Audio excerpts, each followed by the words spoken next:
आज के डिस्कशन में हम दो बातों को समझने का प्रयास करेंगे। पहली यह है कि मानव क्या है और दूसरी यह है कि मानव की आवश्यकताएं क्या है। सबसे पहले समझते हैं कि मानव क्या है। मानव मैं और शरीर का सह अस्तित्व है। The human is coexistence of self and body. The existence of human starts from I, which extends towards its whole existence. Human is coexistence of I and body. I regulates human activities and body parts perform those activities. मानव का अस्तित्व मैं से शुरू होता है, जो अपने पूर्ण अस्तित्व की ओर बढ़ता है। मानव मैं और शरीर का सह अस्तित्व है। यानी कि अगर मानव की कल्पना करें या मानव को समझने का प्रयास करें तो दोनों चीजें हैं, शरीर और कॉन्शियस पार्ट, सेल्फ या आई। दोनों में से अगर एक भी मिस है, एक भी नहीं है, तो मानव का अस्तित्व नहीं है। अगर शरीर नहीं है, केवल सेल्फ है, आई है, कॉन्शियस पार्ट है, तो भी मानव का अस्तित्व नहीं है। और अगर कॉन्शियस पार्ट नहीं है, केवल शरीर है, तो आप जानते हैं वो मृत शरीर कहा जाता है, तो भी मानव का अस्तित्व नहीं है। तो मानव के अस्तित्व के लिए दो चीजें चाहिए, शरीर और मैं, या बॉडी और सेल्फ या आई। और दोनों सह अस्तित्व में चाहिए, को एग्जिस्टेंस में चाहिए, तभी मानव का अस्तित्व होता है।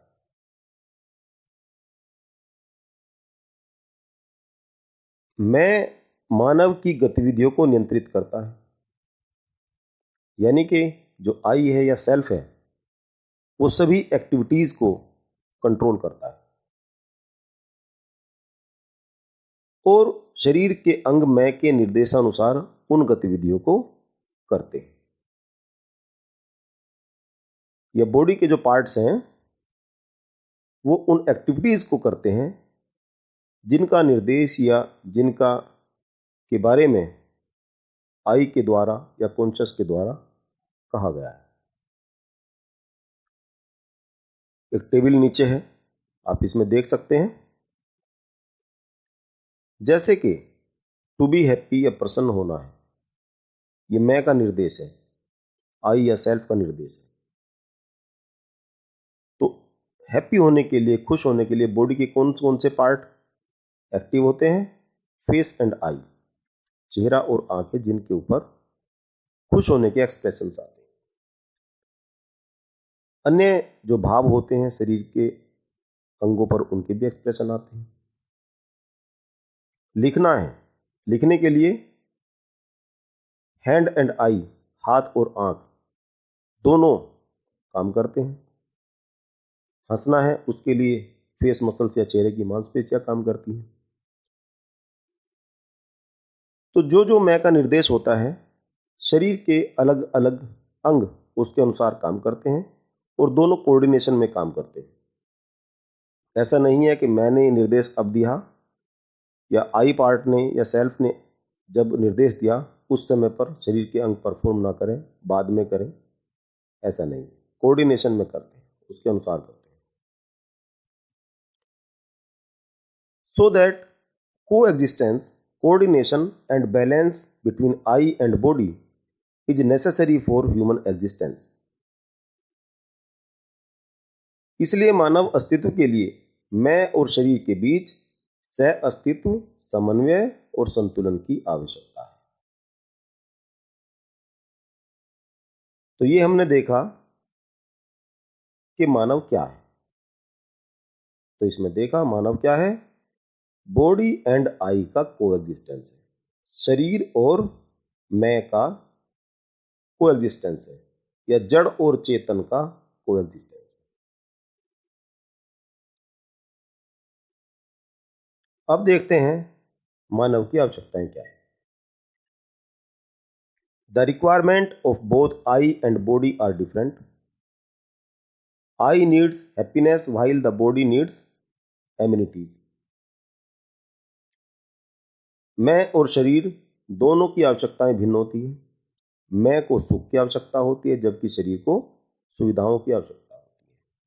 और मैं और शरीर से मिलकर क्या बना है? मानव बना है। तो मानव की आवश्यकताएं दो हिस्सों में बांट सकते हैं, मैं की आवश्यकताएं और शरीर की आवश्यकताएं।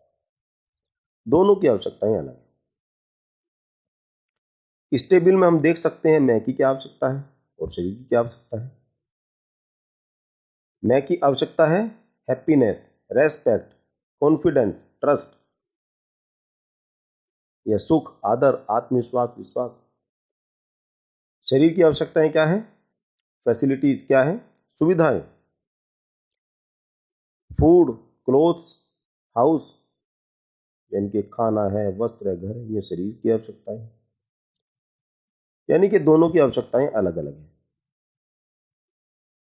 The requirement of I are qualitative and can not be judged as low और हाई। जो आई की आवश्यकता है, जो सेल्फ की आवश्यकता है या मैं की आवश्यकताएं हैं, वो गुणात्मक है। उन्हें कम या अधिक मात्रा के रूप में नहीं आंका जा सकता। While the requirement of body are quantitative and they can be judged as low or high, जबकि शरीर की आवश्यकताएं मात्रात्मक होती है और उन्हें कम या अधिक मात्रा के रूप में आंका जा सकता है। अब इसको समझने की कोशिश करते हैं। अब जैसे खाना है, खाने की एक क्वांटिटी हो सकती है।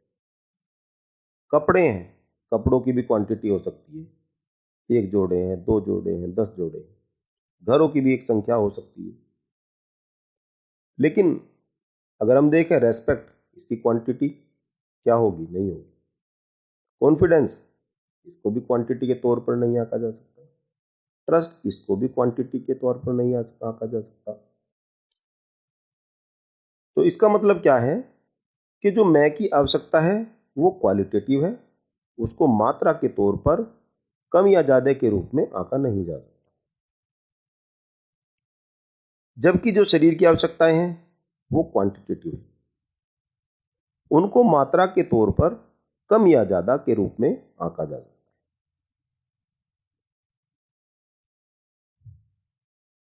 है। एक टेबल में हम देखेंगे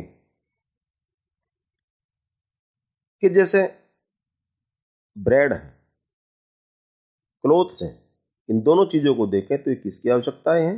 बॉडी की आवश्यकता है। और ये क्वांटिटेटिव, इनकी कुछ ना कुछ क्वांटिटी होगी।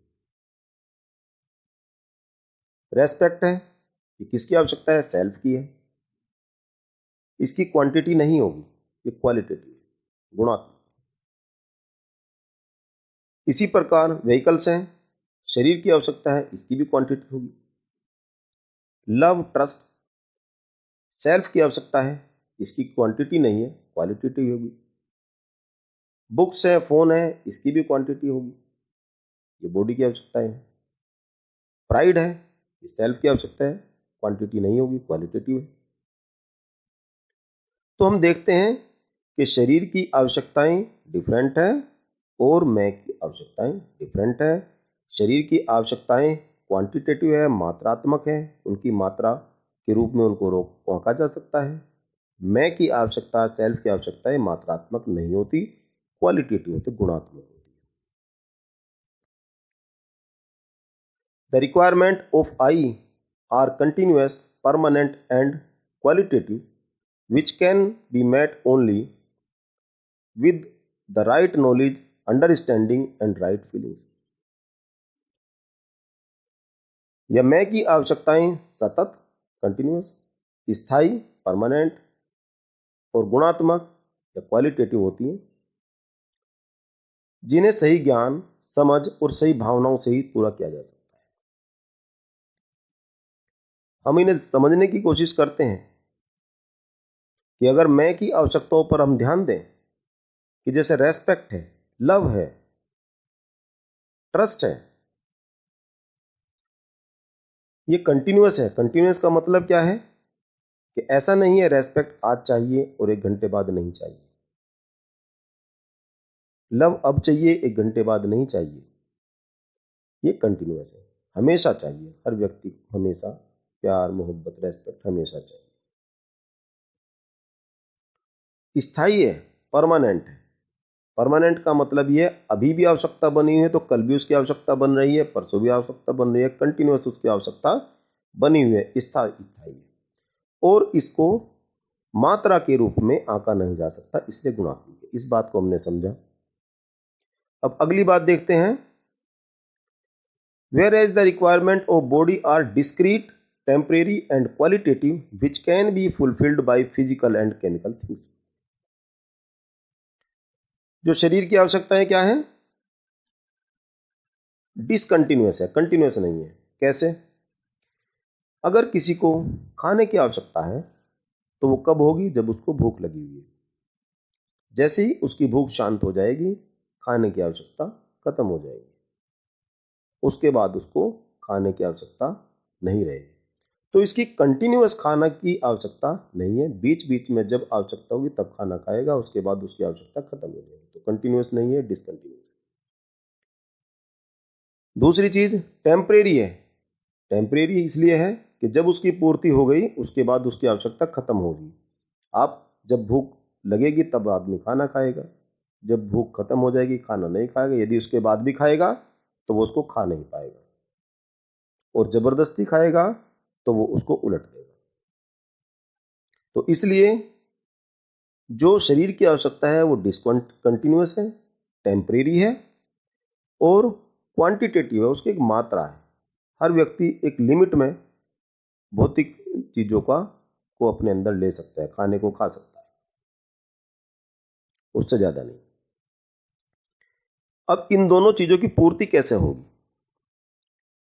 जो मैं की आवश्यकताएं हैं, जो सेल्फ की आवश्यकताएं हैं, उनकी पूर्ति भौतिक सुविधाओं से नहीं होती। उनकी पूर्ति केवल सही समझ, सही ज्ञान और सही भावनाओं से हो सकती है। यानी कि रेस्पेक्ट है, लव है, ट्रस्ट है, ये कैसे आएंगे? सही समझ हो, सही ज्ञान हो और सही भावनाओं से इनकी पूर्ति हो सकती है। जबकि जो शरीर की आवश्यकता है उनकी पूर्ति कैसे होगी? उनकी पूर्ति भौतिक वस्तुओं और रासायनिक वस्तुओं से हो सकती है। तो हमने ये देख लिया कि मानव क्या है। मानव क्या है? सेल्फ एंड बॉडी का कोएग्जिस्टेंस है। मानव की आवश्यकताएं क्या है? सेल्फ की आवश्यकताएं अलग है, बॉडी की आवश्यकताएं अलग हैं, और दोनों को मिला दें तो मानव की पूरी आवश्यकताएं हो जाती हैं।